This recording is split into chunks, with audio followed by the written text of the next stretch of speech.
Oi, professor, boa noite. Eu vi agora o feedback que o senhor deu para o Rodrigo sobre a verificação e a verificação eu fiz sobre o modelo. Deixa eu mostrar aqui, mas eu separei por rodas, mas é sobre o modelo. Aqui na esquerda a gente está mostrando duas velocidades, da roda esquerda e da roda direita. Eu acho que a roda esquerda é esse ponto vermelho e acho que tem um ponto verde embaixo dele que é da roda direita. A velocidade que a gente está usando para o modelo é a média das duas. No momento as duas estão em zero. Divide as duas, então o carrinho está paradinho. Esse gráfico da direita aqui já é a velocidade angular do modelo. É a diferença da velocidade das rodas vezes 1 sobre o diâmetro das rodas. Então, por exemplo aqui, a gente está com a velocidade máxima de 2π vezes 100 mm por segundo, 628 mm por segundo. O diâmetro está 200 mm, então o raio está 100. Se eu acelerar a roda esquerda para a velocidade máxima dela, o que vai acontecer aqui é esse carro vai começar a rotacionar no sentido horário com 1π vezes 100 mm por segundo, ou seja, uma volta a cada 2 segundos. E a posição central dele vai vir para a direita quando o carro começar a rotacionar em um raio, ou seja, em mais 100. Quando estiver do outro lado, a posição do eixo x vai estar em menos 100. Então a posição x vai ficar variando entre mais 100 e menos 100 do original. E a posição y, ela só vai descer, porque o carro vai começar a descer, o centro do carro nunca vai ficar acima, já que ele está rodando no sentido horário. Então vai variar da posição inicial, descendo 200 e subindo 200 de novo.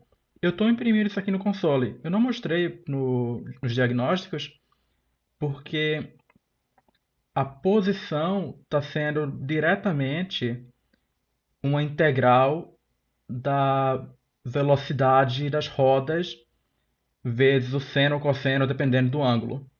Então, por isso eu tinha feito essa escolha de mostrar as variáveis de estado do carrinho, ao invés da posição mesmo. Porque a posição em si é uma integral direta das variáveis de estado. Então, se as variáveis de estado estiverem corretas, a posição tem que estar correta. Mas vamos ver.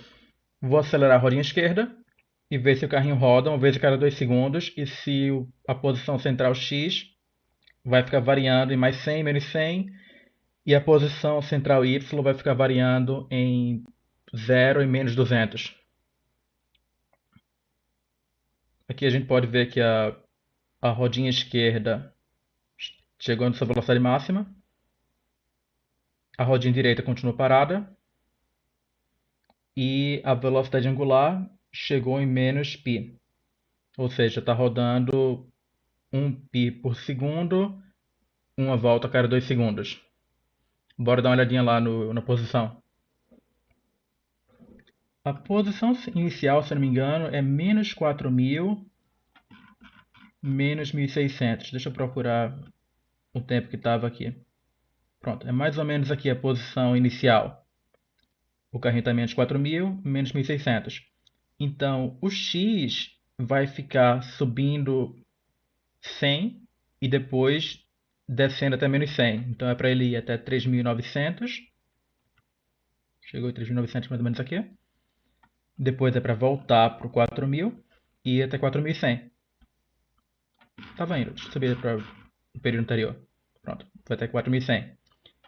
E o Y, como a gente tinha visto, ele começa no zero dele, que é o menos 1.600, e ele só desce. Então ele vai descer 200 até mais ou menos menos 1.400, e depois ele começa a voltar para a posição inicial. Deixa eu procurar aqui. Ele chega a 1.400, depois vai subindo até a posição inicial de novo em 1.600. Então está coerente. O que eu fiz aqui foram vários testes automatizados para testar cada uma dessas coisas. Por exemplo, esse aqui a gente vai acelerar as duas rodas ao mesmo tempo e depois dar menos 1 nas duas rodas para elas ficarem negativas ao mesmo tempo. Então vamos lá. Isso aqui é automático, eu não estou mexendo mais não.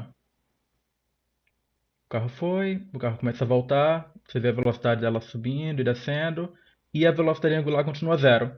O motivo que eu não estou testando a posição, nem confirmando o ângulo, a gente vai confirmar porque está imprimido na tela. É porque o ângulo está mudando com essa variável que eu estou mostrando na velocidade angular. Como ela está zero, o ângulo tem que continuar zero. Mas vamos dar uma olhadinha lá direitinho. Como está vendo aqui, o y ele não muda. Para todo o tempo que está variando ali é o x. O y fica paradinho. Por quê? Porque a gente está acelerando as duas ao mesmo tempo. Aqui é um teste de colocar a roda esquerda no máximo e a roda direita no mínimo e depois inverter para o carrinho girar na direção e depois girar na outra. É para ele atingir a velocidade máxima nos dois. Ah, a velocidade angular máxima nas duas direções. Uma de cada vez. Então vamos lá. Ele vai chegar até girar 2π, inverte.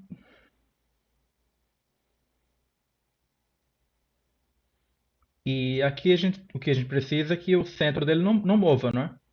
Eu sei que não vai mover porque a posição está sendo a média das velocidades das duas rodas. A velocidade da posição, desculpa. Como está sempre simétrica, é para ficar parado. Como a gente está vendo aqui no console, está parado.